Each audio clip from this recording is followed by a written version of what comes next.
Selama ini, orang mengira ular piton terlihat lambat saat berjalan atau melata di atas tanah. Ular piton juga tidak bergerak cepat saat memanjat pohon dengan banyak dahan dan ranting.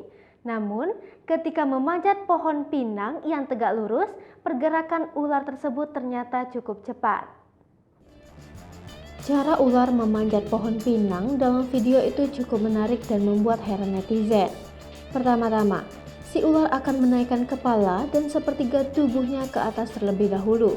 Setelah itu, dia baru menarik sisa tubuh hingga ekornya seperti sebuah ulir hingga membentuk per.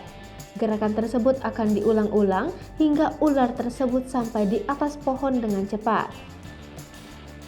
Pakar herpetofauna dari Universitas Brawijaya, Nia Kurniawan mengatakan ular sanca atau piton memiliki cara sendiri menangkap mangsanya. Karena tubuhnya yang gemuk, sanca cenderung menangkap mangsanya dari atas dengan cara menjatuhkan diri lalu melilitnya.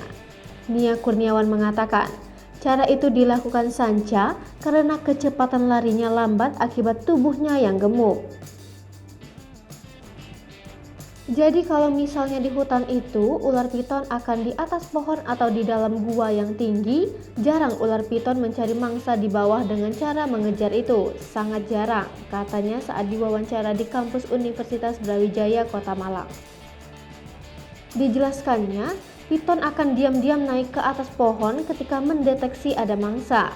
Ketika piton sudah berada tepat di atas mangsanya, piton akan menjatuhkan diri dan melilitnya. Jadi, ular piton akan naik ke atas dan menjatuhi mangsanya, jelasnya. Jika tidak seperti itu, ular piton akan berdiam diri sampai mangsanya mendekat dan melilitnya dengan cepat.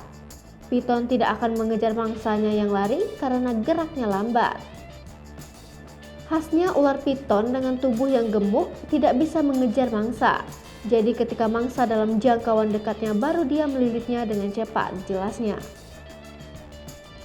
Karena itu, Nia Kurniawan mengimbau ketika memasuki hutan supaya memakai topi. Hal itu untuk menghindari piton yang menjatuhkan diri dari atas.